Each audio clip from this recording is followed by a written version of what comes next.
1절부터 17절까지 다 같이 여호와의 말씀에 너희는 이제라도 금식하고 울며 애통하고 마음을 다하여 내게로 돌아오라 하셨나니 너희는 옷을 찢지 말고 마음을 찢고 너희 하나님 여호와께로 돌아올지어다.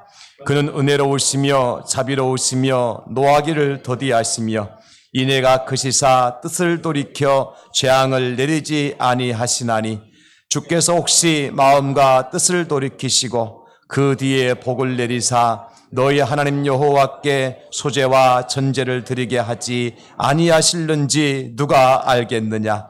너희는 시온에서 나팔을 불어 거룩한 금식일을 정하고 성회를 소집하라. 백성을 모아 그 모임을 거룩하게 하고 장로들을 모으며 어린이와 젖 먹는 자를 모으며 신랑을 그 방에서 나오게 하며 신부도 그 신방에서 나오게 하고 여호와를 섬기는 제사장들은 낭실과 제단 사이에서 울며 이르기를 여호와여 주의 백성을 불쌍히 여기소서. 주의 기업을 욕되게 하여 나라들로 그들을 관할하지 못하게 하옵소서. 어찌하여 이방인으로 그들의 하나님이 어디 있느냐 말하게 하겠나이까 할지어다. 아멘. 자리에 앉으시겠습니다. 함께 읽은 본문 말씀을 중심으로 이제라도 돌아오라 하십니다. 이제라도 돌아오라 하십니다. 이런 제목을 함께 말씀의 은혜를 나누려고 합니다. 이제라도의 은혜를 생각하는 귀한 시간 될 수 있기를 주님의 이름으로 축복합니다. 저는 오늘 본문 말씀을 묵상하면서 가장 먼저 떠오른 장면이 바로 예수님께서 마지막 만찬석상이었습니다.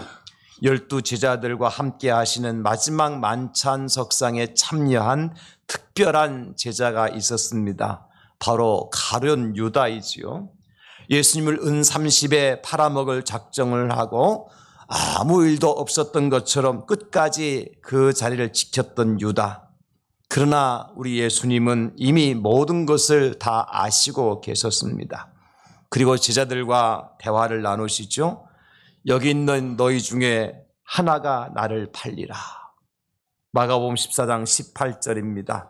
다 앉아 먹을 때에 예수께서 이르시되 내가 진실로 너희에게 이르노니 너희 중에 한 사람 곧 나와 함께 먹는 자가 나를 팔리라 하신대. 조금 더 현실감 있게 이 장면을 표현한 제자는 사도 요한이었습니다. 요한복음 13장 21절에 예수께서 이 말씀을 하시고 심령이 괴로워 증언하여 이르시되 내가 진실로 진실로 너희에게 이르노니 너희 중 하나가 나를 팔리라 하시니 심령이 괴로워 증언하여 이르시되 제자들의 귀를 의심할 수밖에 없는 그런 말씀을 하고 계시는 것입니다. 그러자 제자들이 묻지요. 도대체 누가 예수님을 판다는 말입니까?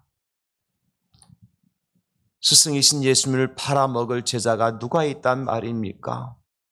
그런 악한 제자가 우리 가운데 있다는 말씀이십니까? 예수님 말씀하십니다. 마태복음 26장 23절에 대답하여 이르시되 나와 함께 그릇에 손을 넣는 그가 나를 팔리라. 나와 함께 그릇에 손을 넣는 그가 나를 팔리라.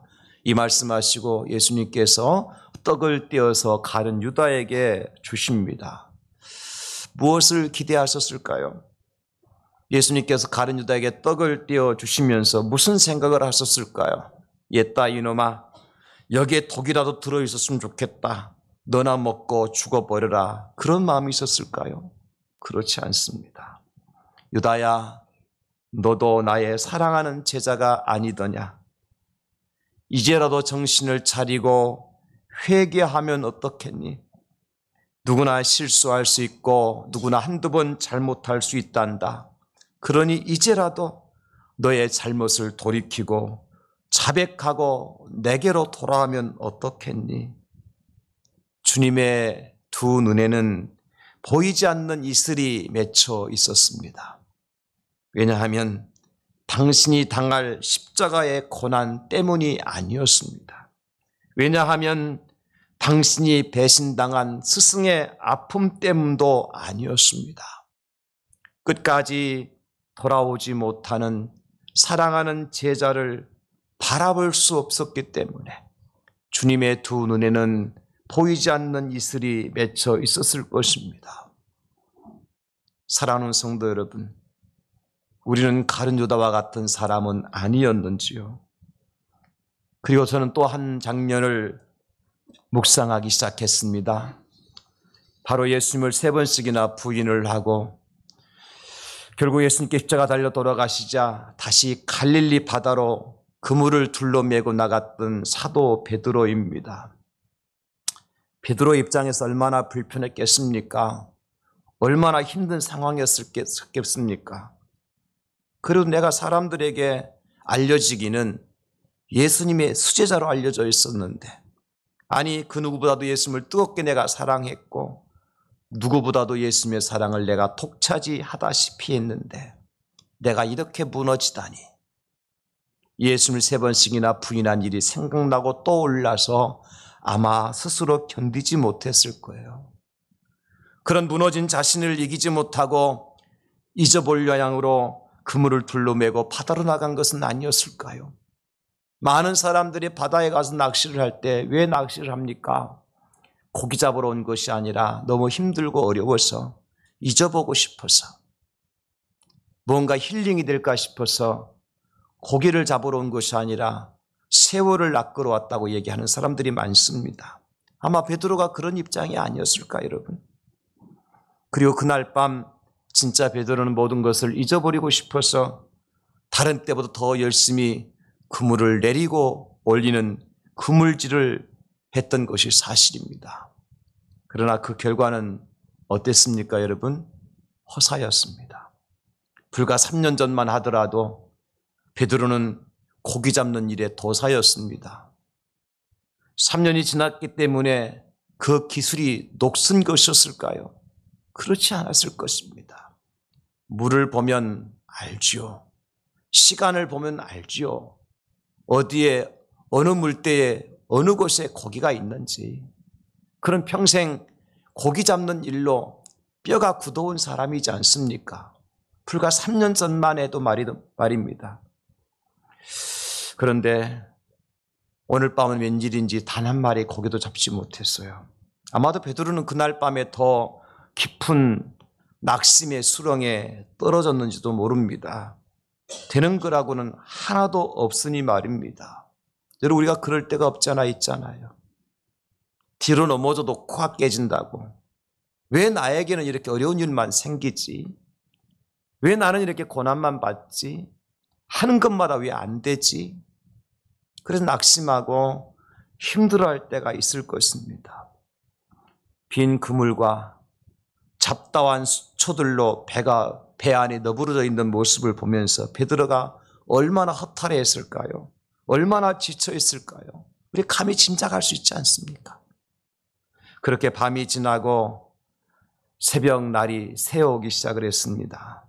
바로 그때 어디선가 너에게 고기가 있느냐 하는 음성이 들려옵니다. 아마도 고기를 사러 온 사람일까? 제자가 말합니다. 없습니다. 못 잡았습니다. 팔 고기는 그만두고 내가 아침에 요기할 만한 고기 한 마리도 잡지 못했습니다. 다시 음성이 들려옵니다. 그러면 배 오른편에 그물을 내려라. 그러면 많이 잡을 것이다. 누구냐고 묻지도 않고요. 마치 물에 빠진 사람이 지푸라기도 잡듯이 그 소리에 그냥 반응해버려요. 배 오른쪽에 그물을 던져버려요. 우리는 그가 누군지 확인을 하고 도대체 우리가 밤새 고생해서 단 한 마리 고기 잡지 못했는데 왜 그런 말을 하느냐고 의심을 가질만 하잖아요. 물에 빠진 사람은 지푸라기도 잡는 법이에요. 그만큼 베드로가 힘들었고 어려운 상황이었다는 것을 짐작할 수 있는 거예요. 그 음성을 듣고 배 오른편에 그물을 던졌습니다. 어떤 결과가 나타나죠? 너무 많이 잡혀서 그물을 들 수 없게 되었어요. 그제서야 사랑하는 제자 요한이 베드로에게 말합니다. 주님이시다. 주님이시야. 믿기지 않는 말에 베드로는 벗고 있던 겉옷을 두르고 물로 첨벙 뛰어내립니다. 예수님을 먼저 발견한 사람은 사도 요한이었는데 먼저 물로 뛰어든 사람은 사도 베드로예요. 얼마나 다급했는지 아시겠죠? 얼마나 그 심령이 핍절했었는지를 아시겠죠? 확인할 겨를도 없었어요. 다행히 겉옷은 두르고 물에 뛰어들었습니다.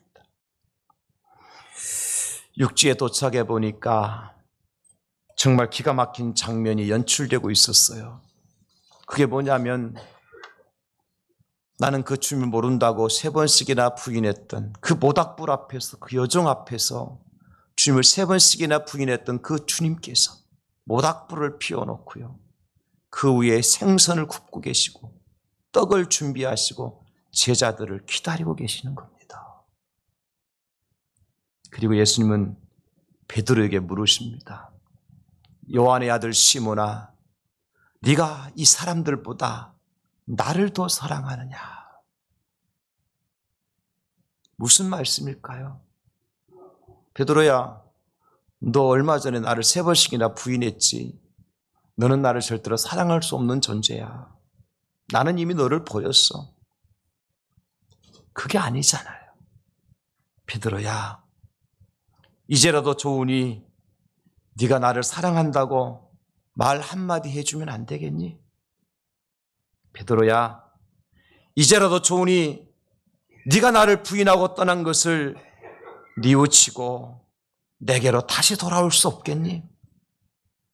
베드로야, 이제라도 네가 내 사랑의 품으로 돌아오지 않으련? 그런 마음을 가지고 예수님께서 요한의 아들 시몬아, 네가 이 사람들보다 나를 더 사랑하느냐라고 묻고 계시는 거예요. 사랑하는 성도 여러분, 이게 우리 주님의 모습이죠. 이제라도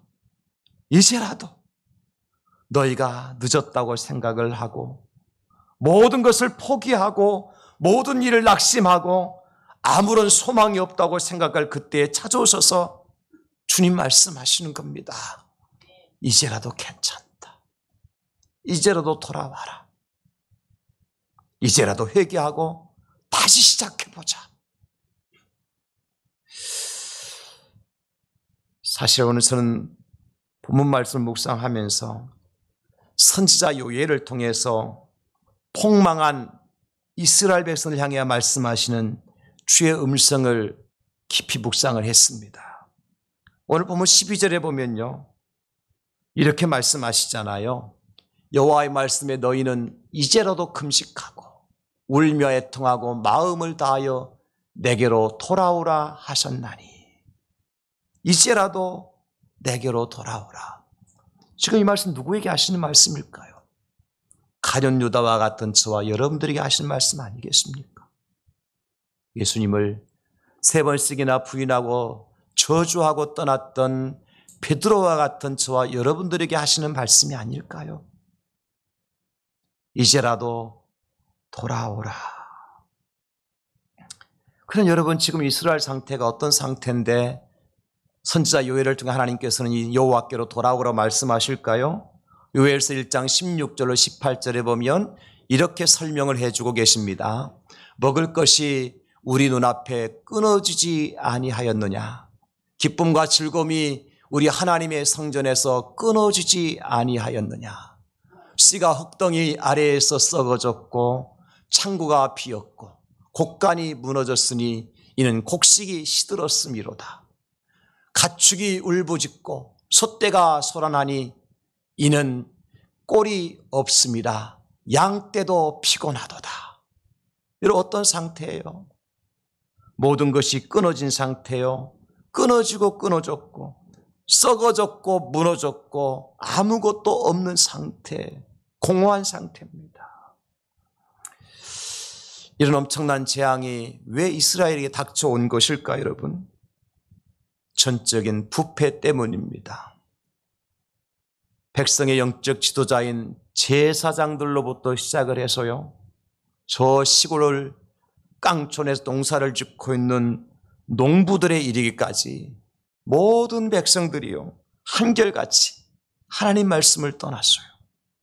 그리고 대신에 포도주에 취해서 살아가고 있는, 자기 멋대로 쾌락을 쫓아 살아온 백성들을 향한 하나님의 심판의 결과였던 겁니다. 끊어지고 썩어지고 무너지고 없어진 상태. 사랑하는 성도 여러분, 우리 하나님은 사랑의 하나님이십니다. 그러나 동시에 우리 하나님은 공의의 하나님이십니다. 그러므로 죄를 용납하지 않으시죠. 심판을 통해서라도 거룩한 당신의 택한 백성들이 다시 돌아오기를 바라는 마음으로 때로는 재앙을 내리신다는 거예요. 저는 그런 의미에서 지금 저와 여러분들이 살아가는 이 세상이 하나님의 임박한 재앙 앞에 선 상태라고 감히 말씀을 드리고 싶어요. 하나님께서 입을 여셔서 재앙의 메뚜기를 보내시기 바로 직전이다. 하나님께서 입을 열어 명령하여 재앙의 우박을 쏟으시기 바로 직전이다. 하나님께서 입을 열어 명령하여 재앙의 불을 쏟으시기 바로 직전의 상황이다. 지금이 그런 상황인 거예요. 그럼 어떻게 해야 됩니까, 여러분? 바로 그런 상황 속에서 마지막 하나님 우리에게 메시지로 주시는 것은 이것이었습니다. 이제라도 내게로 돌아오라. 장 목사, 이제라도 내게로 돌아오라. 대양제일교회야, 이제라도 내게로 돌아오라. 한국교회여, 이제라도 내게로 돌아오라. 주님의 마지막 메시지로 들린 것입니다. 하나님께서 우리에게 그런 말씀을 하시는 이유가 뭘까요? 14절에 오늘 요엘 선자를 통해서 이렇게 말씀을 해주시잖아요. 주께서 혹시 마음과 뜻을 돌이키시고 그 뒤에 복을 내리사 너희 하나님 여호와께 소제와 전제를 드리게 하지 아니하실는지 누가 알겠느냐. 사랑하는 성도님들, 우리가 살 길이 뭘까요? 지금 어렵고 힘든 이 시간을 보내면서 어떻게 하면 회복이 가능할까요? 오직 여호와께로 돌아가는 길밖에 없습니다. 그러면 하나님께서 혹시 마음과 뜻을 돌이키실 거예요. 그럼 하나님께서 그 뒤에 복을 내려주실 줄로 믿습니다. 그럼 오늘 선지자 요엘은 어디에 근거를 두고 이런 희망의 메시지를 우리에게 주고 계시는 걸까요? 첫째는요, 여호와 하나님은 은혜롭고 자비로우신 분이기 때문에 그렇습니다. 우리 고백합시다. 여호와 하나님은 은혜롭고 자비로우신 분이십니다. 그럼 믿으십니까? 우리 하나님의 자비롭고 은혜로우심의 크기와 그 사이즈가 얼마나 될까요? 우리 하나님의 은혜와 자비의 크기가 얼마나 된다고 생각하십니까? 하늘보다 넓고 바다보다 깊은 거죠. 그래서 우리 찬송에 하늘을 두루마리 삼고 바다를 먹물 삼아도 그 크신 하나님의 사랑을 다 기록할 수 없다고 노래하잖아요. 이스라엘 백성들이 애굽에서 나와가지고 가나안 땅까지 들어가는 기간이 약 40년이 걸려요. 광야에서 40년 생활을 합니다. 여러분, 이 백성들이 광야 생활 40년 동안 하면서 과연 하나님께 영광 돌리고 예배하고 믿음의 사람으로서 온전한 삶을 산 적이 몇 번이나 될까요? 거의 없어요. 그저 불평하고 원망하고 서로 욕하고 지도자를 돌로 치려고 그러고 그렇게 배신하고 못된 짓을 한 이스라엘을 하나님은 버리셨습니까? 끝까지 가나안 땅까지 인도해 가시잖아요. 발이 부르지 아니하도록, 의복이 헤어지지 않도록 지켜주시고, 낮에는 구름 기둥이 되어져서 밤에는 불 기둥이 되어주셔서 그들을 보호하시고 인도해 주시고, 하늘에서 만나와 메추라기를 내려주셔서 반석에서 샘물이 솟아나게 해주시고 사막의 길을 만들어 주시면서까지 그 백성들을 가나안 땅까지 인도해 주시더라는 것입니다. 이게 하나님의 은혜와 자비가 아니겠습니까? 여러분, 그보다 더 크신 하나님의 은혜와 자비는 무엇입니까? 독생하신 아들 예수님을 이 땅에 보내주셔서 온갖 죄악으로 죽었던 인생을 살려주시기 위해서 그 아들을 십자가에 달려 죽게까지 하신 그 하나님의 은혜를 우리가 무엇으로 표현할 수가 있겠습니까, 여러분? 우리가 하나님의 은혜를 측량할 수 있을까요? 우리가 하나님의 자비하심을 무엇과 비교할 수 있을까요? 성경은 이렇게 증명해주고 있습니다. 마태복음 5장 45절인데요. 이같이 한즉 하늘에 계신 너희 아버지의 아들이 되리니 이는 하나님이 그 해를 악인과 선인에게 비추시며 비를 의로운 자와 불의한 자에게 내려주십니다. 하나님은 해를, 햇빛을 주시되 어떤 사람에게 주신다고요?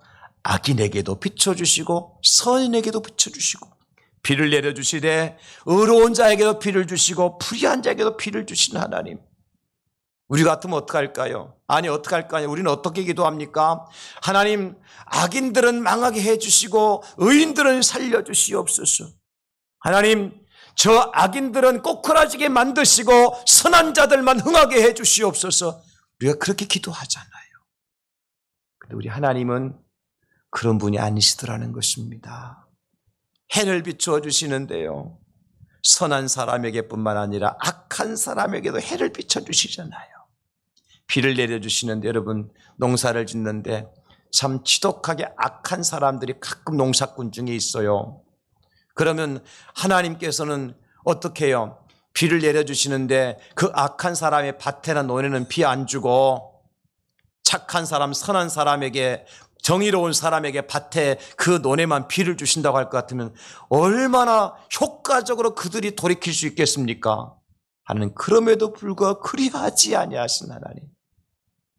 이게 하나님의 은혜입니다. 이게 하나님의 자비하심입니다.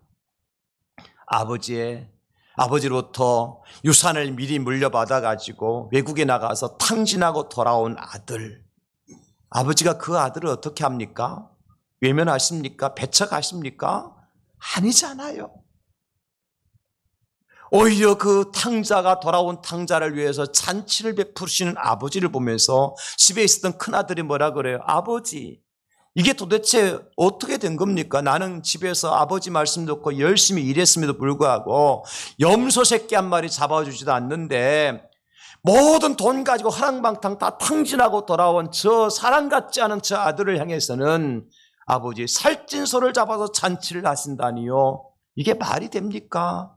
상식적으로 이해가 되는 일입니까? 라고 큰아들이 얘기하잖아요. 저는 얼마든지 큰아들의 입장을 이해해요.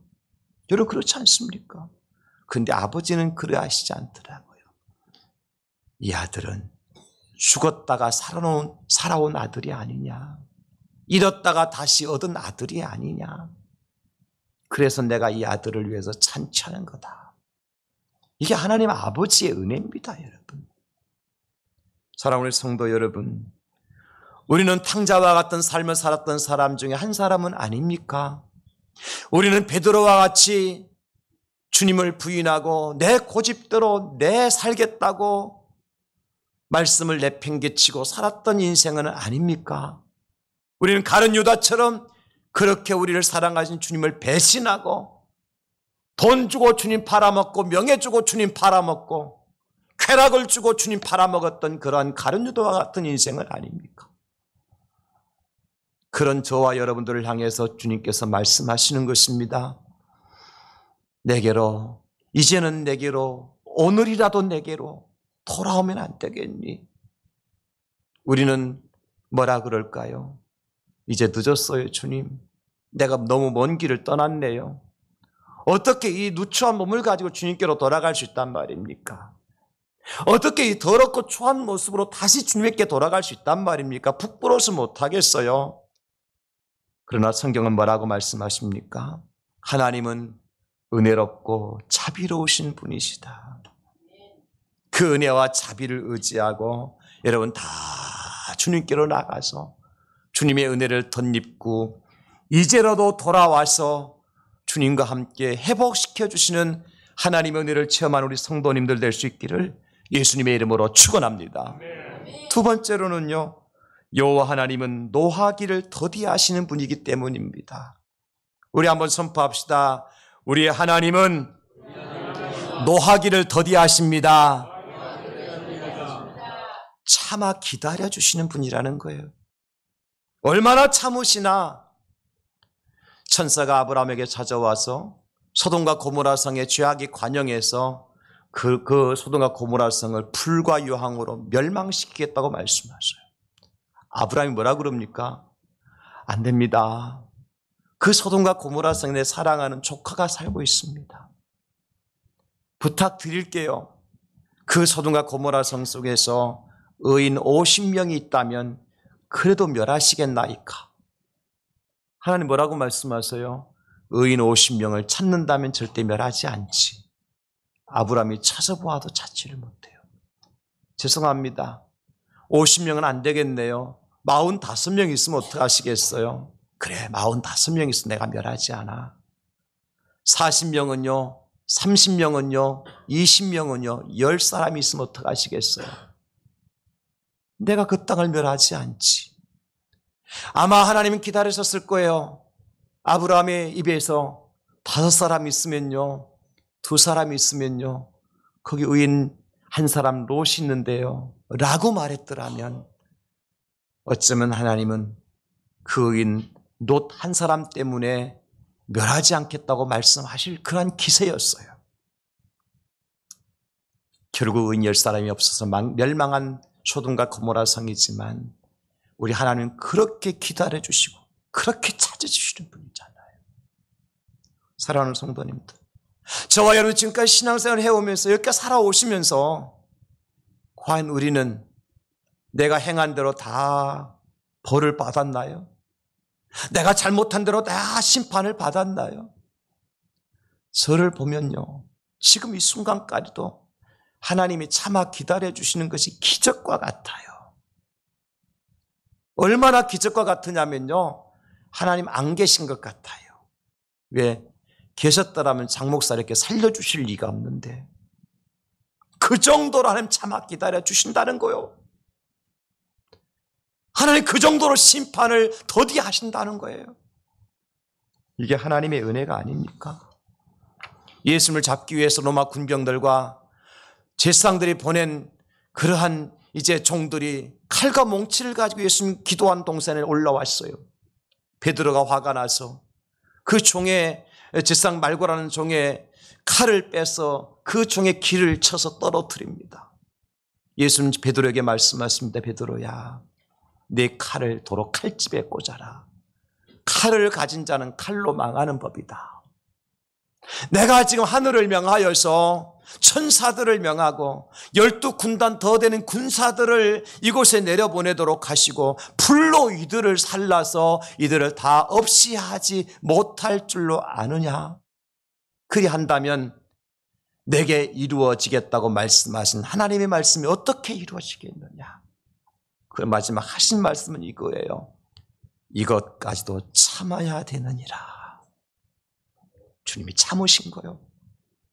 능력이 없어 그들을 멸하지 못하신 것이 아니라 주님이 참아내신 것입니다. 이것이 뭡니까 여러분? 십자가를 지기까지 참아야 된다는 것입니다. 십자가의 고난을 당하기까지 참으셔야 된다는 것입니다. 십자가에 달려 죽기까지 참으셔야 된다는 것입니다.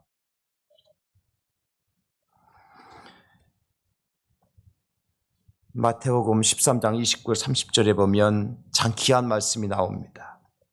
주인이 이르되 가만두라. 가라지를 뽑다가 곡식까지 뽑을까 염려하노라. 둘 다 추수 때까지 함께 자라게 두라. 추수 때 내가 추수꾼들에게 말하기를 가라지는 먼저 거두어 불사르게 단으로 묶고 곡식은 모아 내 곡간에 넣으리라 하리라. 농사를 짓는데 곡식과 알곡과 가라지가 동시에 자라요. 농사를 지어보신 분들은 알고 시골에서 자라신 분은 아시잖아요. 논에 벼가 자라고 있는데 그 벼에 가라지가 함께 자라면 벼가 더 잘 자랍니까? 가라지가 덜 자랍니까? 가라지가 더 잘 자라요. 벼가 키가 큽니까? 가라지가 키가 큽니까? 가라지가 키가 큰 법이에요. 알고 노릇노릇 익어서 보기에 좋지만 가라지는 시커멓게 돼서 논을 완전히 버리는 것이 가라지예요. 농부는 어떻게 해야 돼요? 그 가라지를 뽑아내야지요. 농부는 그렇게 합니다. 근데 하나님은 뭐라고 말씀하세요? 가만 내두어라. 언제까지? 추수할 때까지. 왜 그렇게 하신다고 그러셨어요? 가라지를 뽑다가 사랑하는 알곡까지 뽑을까 하노라. 가라지를 위해서 가라지 뽑지 말라는 말씀이 아니에요. 누구를 위해서? 알곡을 위해서. 가라지 뽑다가 알곡에 쌀 한 톨이라도 땅에 떨어지지 않도록 하시기 위해서 주님은 그렇게 말씀해 주고 계시는 거예요.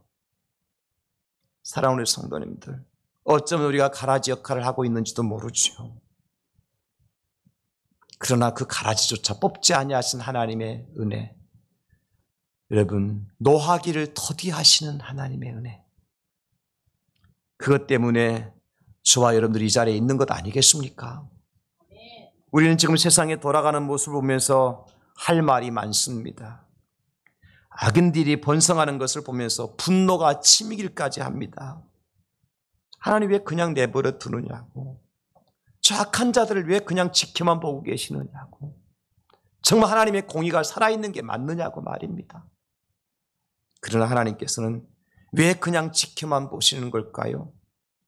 이유는 한 가지입니다. 한 영혼이라도 더 돌아와서 천국의 빈자리를 채우기를 바라시는 것입니다. 그래서 지금이라도 돌아오라고 말씀하시는 거죠. 사랑하는 성도 여러분, 지금까지 하나님 우리를 참아주셨잖아요. 오늘까지 하나님 우리를 참아주셨습니다. 근데 그 참음이 내일 추수할 날이라 할 것 같으면 오늘로 끝나겠죠. 언제가 될는지 알 수 없습니다. 반드시 추수할 날은 오잖아요. 그죠? 그러므로 오늘이 하나님 우리에게 말씀하시는 바, 이제라도 돌아오라. 우리가 너무 주님을 멀리 떠나왔잖아요. 기도의 자리에서 떠나와서 내 먹고 사는 일에 너무 지쳐서, 기도하는 일보다 내가 먹고 사는 일이 더 앞섰어.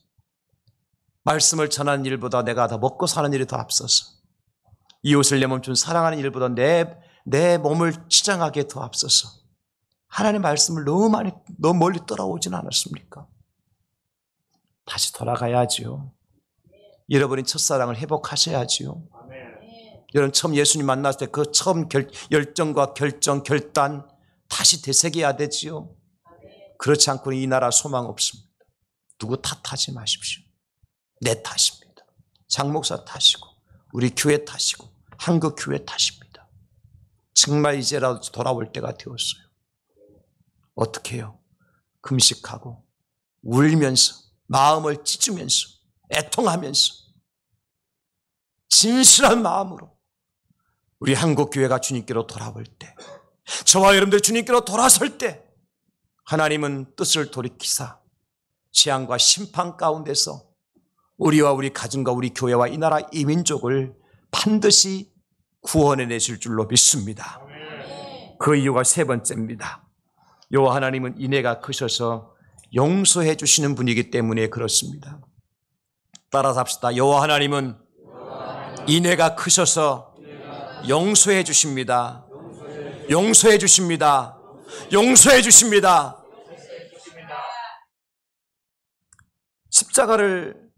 자기를 십자가 못 박아 죽인 죄인들을 위해서 예수님께서 뭐라고 기도하셨나요? 누가복음 23장 34절에 이에 예수께서 이르시되 아버지 저들을 사하여 주옵소서. 자기들이 하는 것을 알지 못함이니이다 하시더라. 한마디예요. 저들 용서해 달라는 것입니다. 이게 우리 예수님이셔요. 여기 저들이 누구예요? 예수님 십자가 못 박는 자들, 침을 뱉었던 자들, 예수님의 얼굴을 뺨을 내리쳤던 자들, 예수의 가는 걸음에 다리를 걸어 넘어뜨렸던 자들, 그들을 용서해달라고 하시는 거예요. 여러분, 그들이 누굽니까? 저와 여러분은 거기에 끼지 않습니까? 우리가 완전히 의인들인가요? 우리가 100% 예수의 말씀을 따라 순종하며 살았나요? 하나님 말씀대로 사셨어요? 저는 그렇지 못했던 것 같아요. 부끄럽습니다. 우리 주님 앞에 죄송합니다. 십자가만 생각하면 제가 머리를 둘 수 없습니다. 나의 죄 때문에 그리 된 것 같아서, 나의 허물 때문에 그런 고난을 당하신 것 같아서 감히 고개를 들지 못하고 주님 죄송하다고, 주님 미안하다고 주님 앞에 고백할 수밖에 없어요. 그런데 감사한 것은 그런 억만 죄악 가운데 죽었던 이 종을 살려주시고 용서해 주셨다는 겁니다. 이게 주님의 사랑이에요. 이스라엘 백성들이 하나님께로부터 용서받지 못할 최고의 죄를 지었던 적이 있습니다. 언제인 줄 아세요? 애굽에서 떠나와 가지고 홍해를 건너서 시내산 밑에까지 왔을 때입니다. 하나님께서 모세를, 모세야 산으로 올라오너라, 내가 이 백성들을 위한 율법을 주겠다고 말씀하셨을 때 모세가 율법을 받기 위해서 시내산 꼭대기로 올라가요. 하나님께로 올라가요. 근데 그 시내산 밑에서는 어떤 일이 벌어졌어요? 아론과 그의 백성들이 금으로 만든 금송아지를 만들어 놓고, 이 금송아지가 애굽 땅에서 인도해낸 우리의 신이라고 거기에 제단을 쌓고 거기에 제사를 드리고 춤을 추며 난리가 났습니다. 세상에 애굽에서 떠나온 지가 몇 달이 지난 것도 아니었습니다. 홍해를 건넌 지가 며칠이 지난 것도 아니었습니다. 그런데 그 백성들이 어떻게 하나님을 잊어버리고 자기들 손으로 만들어 놓은 금송아지가 하나님이라고 거기에 절하고 제사를 드리고 춤을 추며 난리칠 수 있겠습니까? 이거보다 큰 죄가 또 어디 있어요, 여러분? 하나님이 아셨습니다. 모세를 급히 내려보내시면서 모세에게 이렇게 말씀하십니다. 출애굽기 32장 9절로 10절에 내가 이 백성을 보니 목이 뻣뻣한 백성이로다.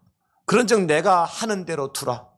내가 그들에게 진노하여 그들을 진멸하고 너를 큰 나라가 되게 하리라. 내가 하는 일을 너는 더 이상 막지 마라. 더 이상 안 되겠다, 이 백성들. 내가 다른 거 다 참아도 이것만 못 참겠다. 진멸하시겠다는 거예요. 모세가 그 말을 듣고 하나님, 이게 웬 말씀이십니까? 만약에 하나님께서 하나님 뜻대로 그렇게 하신다고 할 것 같으면 많은 이방인들이 우리를 보고, 아니 하나님 보고 뭐라고 하시겠습니까? 하나님께서 그 백성 잘 살고 있는, 예굽에 잘 살고 있는 그 백성들을 데려다가 광야로 끌고 가셔서 광야에서 죽게 만들었다고 하지 않겠습니까? 이거는 하나님께 욕된 것이 영광이 되는 일이 아닙니다.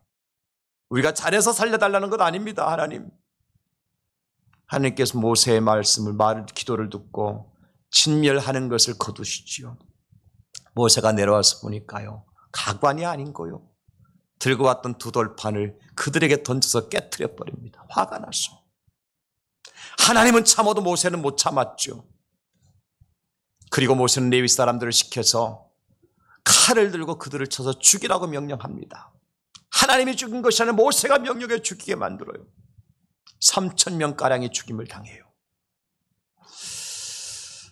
하나님께서 모세의 이 모습을 보시고, 참 하나님께서 하나님이 피를 흘리셔야 되는데 모세가 피를 대신 흘리게만 하시는 것을 보면서 모세를 용서하시고 그 백성들을 용서하십니다. 모세야, 다시 돌판을 만들어서 가지고 올라오너라. 다시 줄게.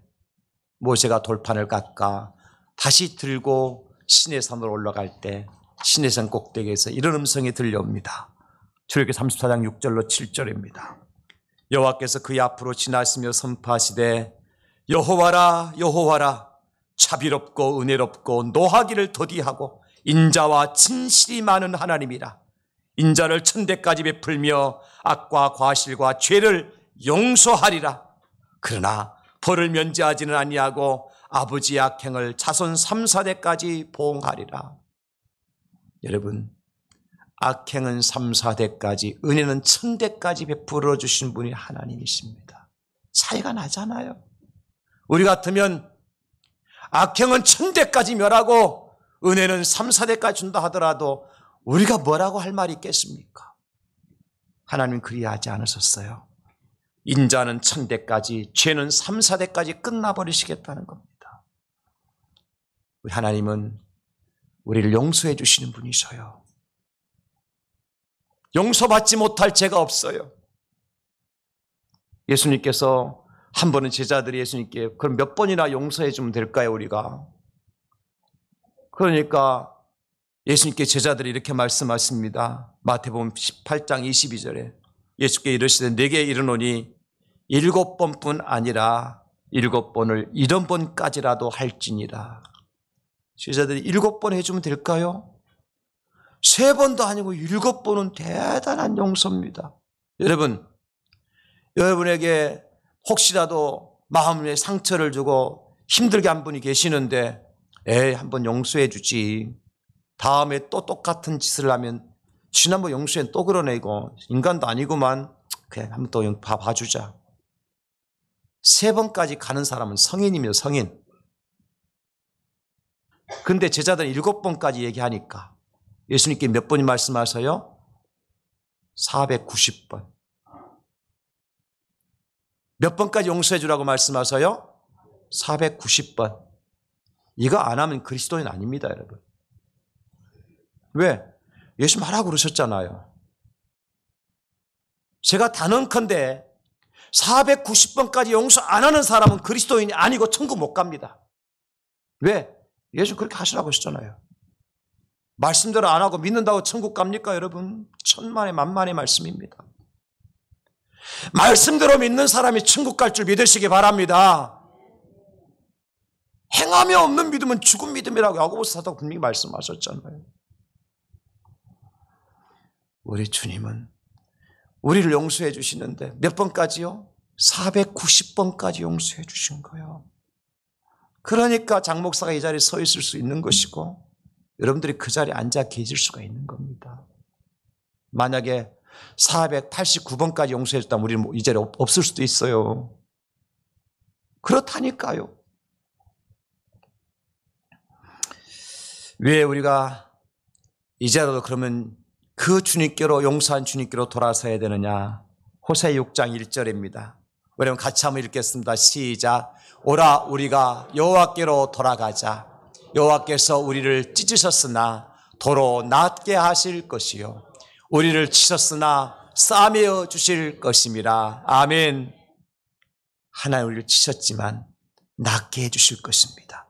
언제? 여호와께로 돌아가면. 하나님께서 우리를 찢어주셨지만 다시 싸매어 주실 것입니다. 언제?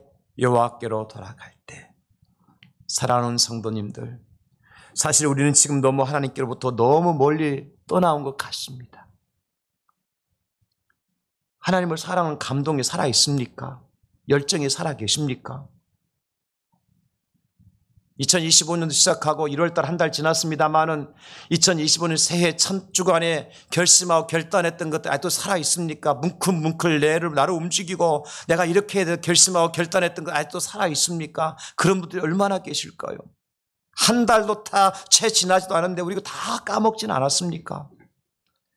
옛날 사람은 다 돌아가 있지는 않습니까?